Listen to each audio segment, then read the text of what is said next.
The New Girl by Christine Johnson of Wyoming 2250. Narrated by Janine Penfold. New girl comes from a war-torn place. Her arrival? Refugee rural resettlement. Everyone knows that. What they don't know is she thinks of her past as if sitting in an oasis, a garden with men, women and children, lying under the palms. These ghosts lying in the shade are all that remain. Confronted by the rubble of a destroyed city, months in a crowded camp, and now shifted into foreign, rustic emptiness, she clings to them. At school, she turns up wearing the standard checked uniform dress. The giveaway is the scarf wrapped around her head. She stands at the front of the classroom. The teacher waits until fidgeting stops. Students chant the ritual, "Good morning, Mrs. Bates." This is Amani. Mrs. Bates' eyes scan the room. In coming days, let's make her welcome. Murmurs ripple as the new girl approaches her desk. The backpack strapped to her body attracts nudges. Bomb rather than pack lunch. The lesson starts. Freed from the threat to focus, she retreats, swims back and steps ashore in her private haven. She takes her place with the others, lying under the trees. When the recess bell jangles out, everyone spills from their desks, jostling into the sun-drenched yard. Boys forge ahead. Greg's cockerel laugh leads his mob, their massed, breaking voices sounding like cracked china. Clever Tracy emerges next, surrounded by her coterie of girlfriends. New girl arrives last, hesitates. Strident sounds all around attack her flesh. She finds a spot to sit alone, at a distance, on the library steps. Her shadow sits with her, the colour of a bruise, leaking uncertainty. Tracy and her coterie approach. Greg and his mates follow. "Did you see lots killed?" "Greg!" This is Tracy. The argumentative words fall close, like an exchange of bullets. Tracy takes charge, her tone permeated with sympathy. "Were you frightened?" The question baffles. Sometimes in her dreams, Amani breathes an air so dense with groans and strangled sobs, it reaches out and chokes her. Greg interrupts.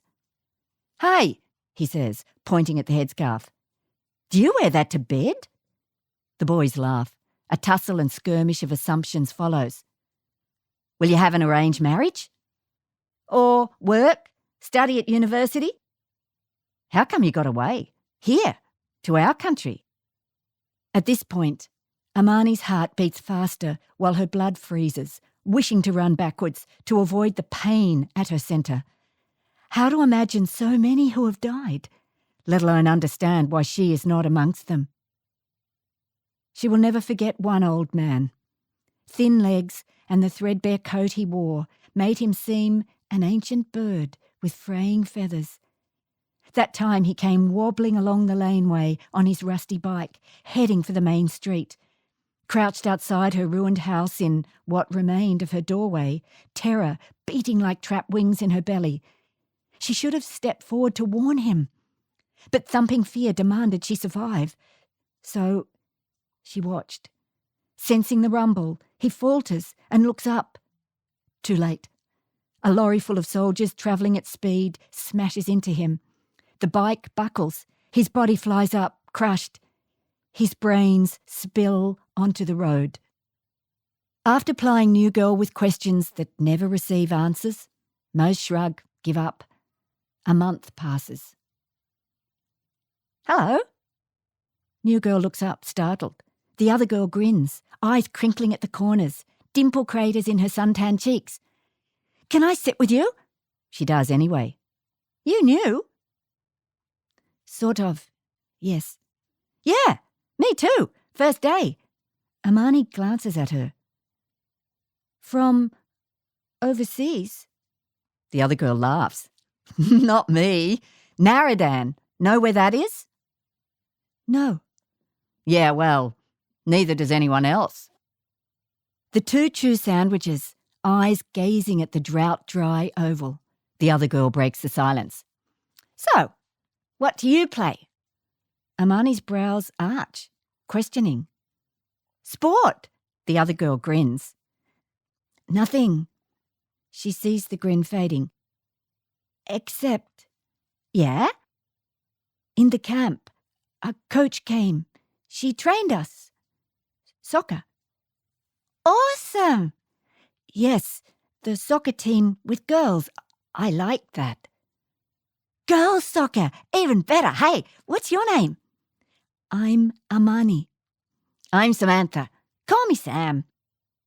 Sam arrives next day with the black and white ball. Amani looks at it and remembers a similar ball rolling over rough ground an entire world away. She recalls bare feet racing on gravel, that and cheap plastic sandals caught up in hot pursuit. One girl plays in socks, another manages one-legged on a crutch. Screams swell from the sidelines after a goal and then fade back into a chorus of "Urge on" chants. The ball's panels of light and dark breach columns of sunlight and stir up dust motes. The dust dances. Caught up by a hot breeze, it whirls, escapes the high wire fencing of the compound, carries up and through all barriers to celebrate wild freedom. And Amani senses a tingling beneath her skin. She no longer wants to stand in the shadows. When she runs, Sam chases after. They weave and dodge, kicking the ball back and forth. Sometimes they stop, panting, feet apart, and hands resting on knees, staring into each other's eyes like animals. No language, but determined to meet. Then the stillness between them breaks into peals of laughter. It rings out as their play continues. Greg and his mob turn to see who is causing such a row. Tracy and her girlfriends huddle, looking on in amazement. Mrs. Bates, on yard duty, strolls across. Greg moves to within earshot. Girls playing soccer. It's not right. Why would that be, Greg? Footy? It's for boys. Mrs. Bates gives a rare smile.